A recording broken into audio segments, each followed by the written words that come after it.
आप में से बहुत सारे लोगों का ऐसा कमेंट आया है और ये जैसे कमेंट आया मुझे समझ में आ गया कि किसी ने न किसी ने इस तरीके की बात की है और जिसके कारण ये कमेंट आ रहा है। तो काफ़ी सारे लोगों को कमेंट आया कि एग्जैक्ट यही कमेंट आया कि सुशील केडिया नाम के कोई पर्सन है जिन्होंने ऐसी बातें कही हैं कि 20,000 तक मार्केट नीचे गिर के जा सकता है। आप लोगों ने कहा कि देखिए आप इसको कि क्या रीज़न है, क्यों गिरेगा, कैसे होगा। तो मैंने ढूंढ कर वो वीडियो निकाला और कल का ही वो वीडियो है एंड जी न्यूज़ पे वो वीडियो अवेलेबल है और जी न्यूज़ पे ही ये बातें कही जा रही थी उनके द्वारा। अब मुझे ये चीज़ समझ में नहीं आया कि आप लोग सिर्फ मेरी ही वीडियो नहीं, आप लोग सबकी वीडियो आधा देखते हो। मैंने वो वीडियो पूरा देखा और उसी वीडियो के अंदर ये बात हो रही थी कि निफ्टी 30,000 32,000 तक जाएगा तुरंत ही और सेम सुशील केडिया जी ने ही ये बात की थी कि निफ्टी 30,000 32,000 तक जाएगा और उस वीडियो में भी बात किया हुआ है कि 30-32,000 तक जाएगा। जैसे ही सुशील केडिया ने कहा कि निफ्टी 20,000 जाने के लिए तैयार है, एंकर ने इधर से पूछा कि आपने तो कहा था कि 30,000 तक जाएगा निफ्टी, तो क्या उस कॉल को हम खत्म माने 30,000 नहीं जाएगा? तो केडिया साहब ने कहा कि नहीं, निफ्टी 20,000 जाएगा एक बार, उसके बाद 30,000 32,000 जितना जाना होगा जाएगा। तो डेफिनेटली उन्होंने कहा है कि निफ्टी जाएगा 20,000। क्या बहुत ही ज्यादा फेमस पर्सन है? तो बहुत ज्यादा फेमस पर्सन नहीं है, बस न्यूज वगैरह पे आते हैं इस कारण फेमस हो गए हैं। और भाई देखो, एक चीज आप लोग मान के चलो, सबसे पहला तो ये कि जिसका बिजनेस है स्टॉक रिकमेंड करना, क्लियर है, या फिर म्यूचुअल फंड भी बेचना, जिसका बिजनेस है, वो आपको सीधा सीधा जवाब कभी नहीं देगा कि आप इन्वेस्ट करो और इन्वेस्टेड रहो। उन्हीं के उसी वीडियो में जो उन्होंने कहा कि पहले 20,000 जाएगा फिर 30-32,000 जाएगा, तो कोई दिक्कत है इसमें? अगर आप सीधा सीधा इन्वेस्टेड रहोगे तो ठीक है, 20,000 तक गिर के जाएगा, उसके बाद 32,000 35,000 जितना जाना होगा जाएगा, तो प्रॉफिट ही प्रॉफिट होगा। तो इसमें तो परेशान होने वाली कोई बात ही नहीं है। लेकिन आप लोग इस चीज को समझते नहीं हो, घुमा के बात ऐसा बोला जाता है कि ज्यादा से ज्यादा वो अपनी सर्विसेज को बेच सके। तो इस चीज को आप समझ जाओगे तो आप परेशान होना छोड़ दोगे। आधा से ज्यादा जो ये सब प्रिडिक्शन वगैरह होते हैं बस अपने बिजनेस को चलाने के लिए होते हैं या तो अपनी पॉपुलैरिटी को मेंटेन करने के लिए होते हैं। अब ये 20,000 वाली बात सुन के एंकर भी शॉक हो गया था कि क्या सच में अभी सिनेरियो ऐसा बन रहा है कि 20,000 तक जा सकती है मार्केट। तो इस तरीके का शॉक एंकर के भी चेहरे पे दिख रहा था। अभी देखिए, ये मार्केट गिरने की अभी कहां से बात आ रही है उसके ऊपर बात कर लेते हैं। तो मार्केट गिरने की बात अभी आ रही है, ये जो टैरिफ वाला 90 डेज का जो टाइमिंग है वो खत्म होगा, तो टैरिफ फिर से लागू होगा तो उसका निगेटिव इफेक्ट मार्केट पे होगा। ये इसी थिंकिंग के साथ जो जो लोग भी अभी कह रहे हैं कि मार्केट अभी गिरेगा 10% या 15% या 20% या 20,000 या 21,000 मार्केट गिराने की बात कर रहे हैं, वो सिर्फ उसी टैरिफ को लेके वो लोग कह रहे हैं कि टैरिफ बढ़ेगा तो मार्केट गिरेगा, क्योंकि बाकी कोई निगेटिव सेंटीमेंट, निगेटिव न्यूज यहाँ पे है नहीं। जियोपॉलिटिकल इश्यू की बात करते हैं तो इंडिया पाकिस्तान का जो सिचुएशन है वो वॉर तो नहीं, वॉर होना होता तो हो जाता उसी टाइम पे, अब वॉर तो नहीं होगा।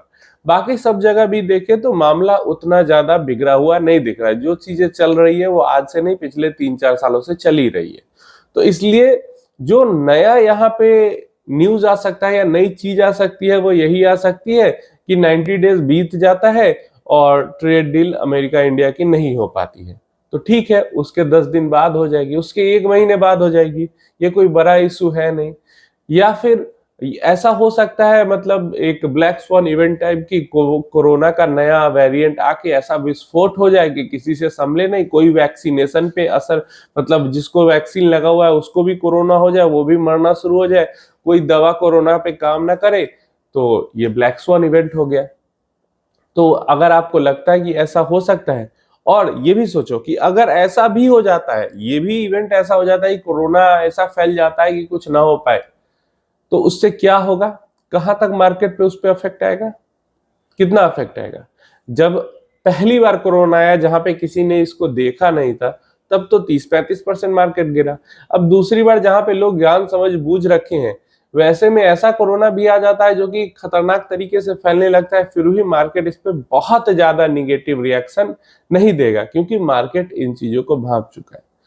तो इन चीजों को आप समझें कि थोड़ा बहुत टर्बुलेंस आ सकता है बीच में थोड़े समय के लिए, उसके बाद मार्केट को ऊपर ही जाना पड़ेगा, मार्केट ऊपर ही जाएगा। हो सकता है 1 महीने के लिए बीच में 30 दिन का टाइम ले, थोड़ा सा नीचे जाए फिर ऊपर जाए, ये हो सकता है, लेकिन ये हो सकता है। नीचे जाने की जो पॉसिबिलिटी है ना, वो पॉसिबिलिटी है, जाएगा नहीं जाएगा, जा सकता है नहीं जा सकता है, लेकिन जो ऊपर जाना है वो ऑलमोस्ट गारंटेड है कि अगर इकोनॉमी अच्छा करेगी तो ऊपर जाएगी ही जाएगी। गारंटेड 100% नहीं, लेकिन ऑलमोस्ट गारंटेड है। तो आपको इस चीज के लिए सोचना चाहिए कि जहां पे हो सकता है नहीं हो सकता है, हो सकता है नहीं हो सकता है, इसके लिए आपको दिमाग अपना लगाना चाहिए, या आपको इसलिए दिमाग लगाना चाहिए जो चीज ऑलमोस्ट गारंटेड है। तो उम्मीद है आपको आपके सवाल का जवाब मिल गया होगा। कोई भी वीडियो देखते हैं तो उसको पूरा देखें ताकि आपको पूरी जानकारी मिल सके, और कोई भी वीडियो देखते हैं तो उसको ओपन माइंड से देखें ताकि आप समझ सके कि उसके पीछे जो वीडियो बनाने वाला है उसका मोटिव क्या है। अब अगर अभी की हम बात करते हैं तो जीडीपी ग्रोथ अच्छी हुई है तो उसका पॉजिटिव इफेक्ट ही मार्केट पे आना चाहिए ना, निगेटिव इफेक्ट तो आएगा नहीं। हाँ, अभी जो है वो डी ग्रोथ हो जाती, जीडीपी माइनस में चली जाती या 2-3-4% पे आती, तो ये एक निगेटिव फैक्टर बनता और मार्केट को गिराने के लिए यहाँ पे फैक्टर बनता। तो ऐसा तो कुछ हुआ नहीं है यहाँ पे। तो ये चीजें समझो कि गिरना होगा, चढ़ना होगा, कोई इवेंट आएगा, गिरेगा। जितना गिर गिर के इन्वेस्टर परेशान नहीं होते, उतना ये लोग बोल बोल के इन्वेस्टर को परेशान करते। एक तो मार्केट गिरी, ऊपर से बोल के इन्वेस्टर को परेशान करवा देते हैं। अब पिछले कई टाइम से चल रहा था ना, पैंट खुल जाएगी, 2025 में ऐसी गिरावट हो जाएगी, लोग कहीं का नहीं रहेंगे, घर बिक जाएगा। हुई तो गिरावट, कहाँ हुआ? कुछ नहीं हुआ, वापस मार्केट ऑल टाइम हाई के पास ही पहुंच चुकी है, फिर गिर जाएगी। अब देखो, क्योंकि एक बार जाके नीचे 21,000 के पास से आ चुकी है, तो 21,000 नए इन्वेस्टर्स के लिए भी 21,000 का लेवल नॉर्मल हो चुका है। तो अब 21,000 20,000 भी एक बार के लिए चली जाती है मार्केट, तो भी किसी की पैंट नहीं खुलने वाली, किसी का घर नहीं बिकने वाला। तो ये सब बातें थोड़ी सी पॉपुलैरिटी में बने रहने के लिए, थोड़ा अपना मतलब फेड होने लगती है ना स्टारडम, तो उस स्टारडम को मेंटेन करने के लिए चाहे निगेटिव पब्लिसिटी हो, पॉजिटिव पब्लिसिटी हो, 4 लोग आके गाली दे के जाए, लेकिन ऐसी बातें जो है वो बोलते रहते हैं लोग। तो आपको इन सब चीजों से दूर रहना चाहिए। इन्हीं सब चीजों को नॉइज कहते हैं। अगर इन सब चीजों के चक्कर में पड़ोगे तो बस बाइसेल ही करते रह जाओगे और परेशान होते ही रह जाओगे। आपको अगर आसपास में, मेरी बातों पे भरोसा नहीं, तो आपको आसपास में कोई भी इन्वेस्टर मिलता है जो कि 5 साल से इन्वेस्टेड है मार्केट के अंदर में, उसकी शरण में जाओ, उससे जानकारी लो। वो आपको एक्चुअल जानकारी देगा कि मार्केट में होता क्या है, कैसे होता है। और कई लोग मतलब कह रहे थे, अभी भी लेटेस्ट मार्च का जो डेटा है, कुछ लोग कमेंट्स में कह रहे थे कि 90% लोग तो डायरेक्ट म्यूचुअल फंड में इन्वेस्टेड ही नहीं रह पाते हैं, तुरंत इन्वेस्ट करते हैं, एग्जिट कर देते हैं। देखिए, मार्च 2025 का डेटा है, 26% के आसपास डायरेक्ट म्यूचुअल फंड का जो फोलियो नंबर्स है वो 5 साल से ज्यादा पुराने हैं।